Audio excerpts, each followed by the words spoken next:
Hi guys, this is Tiber Brew. Today we're going to be talking about something other than beer, and that's pinball. You may have noticed in my intro that I've got some references and some pictures of pinball, so I'm going to share a little bit about that with you, tell you what that's all about. I've already got my beer, so why don't you grab one for yourself, stick with me, and we'll talk some pinball.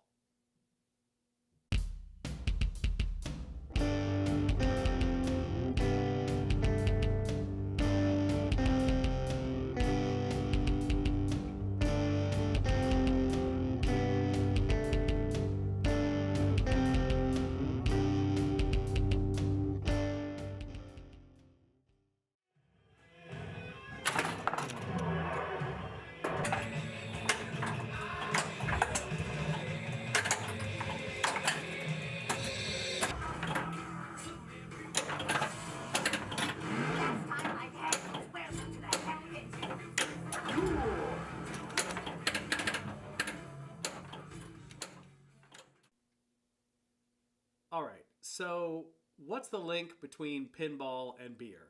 And maybe it's not that much, but pinball to me is something that's a lot like beer, something that you can do and have while you're hanging out with your friends and your family. You've got people over, you're just relaxing, enjoying yourself, and having a good time. And pinball for me actually goes back to my childhood, mostly the high school and younger days when I would go down to the local arcade or the convenience store around the corner with a couple of quarters and have some fun with pinball. And then about 2013, a friend of mine had bought a pinball machine, and it struck me, wow, I could actually own one of these too, which is, of course, any kid's fantasy if you're grew up in the age that I did. So it was been a fantastic opportunity to enjoy the not only playing of pinball, but also collecting, finding that particular machine. Often machines that I've bought have needed some work. Some have not even worked at all. They didn't even turn on. So it's been a great opportunity, a little bit of a puzzle to learn about how to repair those machines, fix cosmetic, mechanical, electrical issues, and have fun with them, and eventually sell them. I actually checked just today at my collection history, and I've sold about 11 machines that I've bought in the past. I own 4 now. So that's over 5 years, a pretty good rotation, every 6 months or so, sometimes more frequently, sometimes less, that I've bought a machine, enjoyed it, and eventually sold it. So I'm going to share a little bit more about some of the machines that are in my collection today. So I'm going to grab my beer and we'll give you a quick tour. All right, so I'm just going to give you a quick rundown on the 4 machines that I've got in my basement at the moment. The first one is Metallica. Now, Metallica is actually the one machine, in fact the only machine, that I bought new in box, straight from the manufacturer. So you may be like many people and thinking that pinball is not made anymore. It's not true. This machine was actually originally released in 2013. I bought it a couple of years after that in a second run, but I did get it new. Metallica isn't necessarily my favorite band. I'm not a huge Metallica fan, but this is a great machine. It's got a lot of variety, a lot of cool mechanisms and things, and the rules are very good. In fact, that's another thing. Pinball has rules. It's not just flipping the flippers. Maybe in another video I can show a little bit more about rules and how they work. But this is a great machine. It's actually one, I've had it for a while now. I'm thinking about selling this. I've got it listed up right now, and hopefully it sells at some point because I'm interested in buying another music-themed pinball machine, an AC/DC. So fingers crossed that that goes through, but no big deal if it doesn't immediately. All right, next up is the Shadow.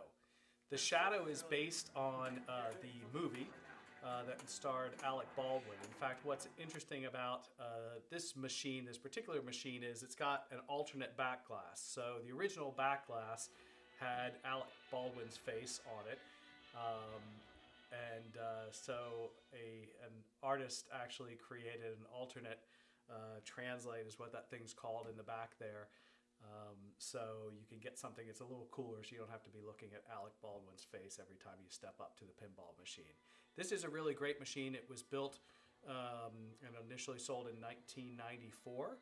And this is actually a Bally Williams machine was the manufacturer. And it's got some really cool features on it.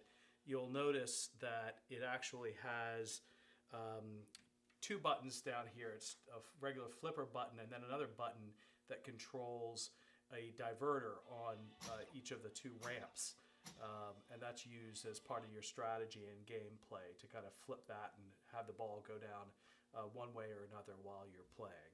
This is a great game. The theme isn't awesome, but it's an in-demand machine just because the rules, the layout, the design are really good despite the theme. All right, next in the lineup here is Star Trek. So this is actually based on the Hollywood movie of the same name. It was released in 2013, same year as the Metallica. In fact, it's the same company, Stern, which is the largest pinball manufacturer today. There are a number of smaller boutique companies that are trying to gain some traction in this space after most companies had gone bankrupt or gotten out of the pinball business altogether in the late 90s and into the early 2000s. So this is a really great game. It's designed by a guy named Steve Ritchie, who's really a legend, is known for the flow, just kind of the way the shots work together in a really neat and satisfying manner. So this is a pretty exciting game. It's got great sound. It's got a great light show. I bought this from a friend who was the original first owner on it and done a number of modifications. A lot of pinball owners modify the machines, putting extra lights in, extra toys or effects, things like that, to really customize and improve the experience, the appearance largely often. But this is a great machine. I really enjoy it. And I've had this one for probably about a little over a year. All right, finally we're at Fishtails. Fishtails is the oldest machine in my collection. It's from 1992. Was manufactured by Williams. That actually, by the way, that's a noise that these machines make every once in a while. You got to understand that they were all designed to be in an arcade and kind of calling out to people to get their attention. So every once in a while they'll make noise like that just to say, hey, come look at me. Anyway, so 1992 Fishtails. This is a great machine. It's actually an original theme. So the other machines, you'll notice, two of them are based on a movie. The other one's based on a band. So those are licensed themes. Whereas this one is original. It's all around fishing, which obviously a lot of people can relate to. I'm not a fisherman myself, but I think it's kind of a cool theme. It's got some great call-outs and just references that just kind of make you laugh while you're playing. So what's interesting about Fishtails also for me is this is actually the second Fishtails that I've bought. So early on in my collecting experience, I bought a Fishtails and I liked it, but was interested in trading up to something that was a little bit more up to date, and I sold it. I really regretted it. I missed it a lot. And then I had a friend who had this one, which is an excellent example. It's in great condition. A lot of these Fishtails that were very popular in bars in the 90s, and people would play the heck out of them, and they just were damaged both outside, and the playfield was worn down. So my old one was actually not in bad shape, but this one's in really great shape. So I was happy to bring another Fishtails back into my collection. All right, so I hope you enjoyed that quick tour of the machines that are currently in my collection. The good news about pinball, though, is that you don't need to actually go out and buy pinball machines and put them in your house to enjoy and play pinball on a regular basis. There are many places, especially in larger cities, metropolitan areas, that have pinball on location. These could be bars, restaurants, dedicated spaces. There's actually one in a town called College Park near me that's attached to a grocery store, believe it or not. So it just takes a little bit of time and search on the web. You can search on pinball maps or pinball location, and I'm sure you'll find some place that's close to you. Grab a couple of dollars and head on down there and try it out.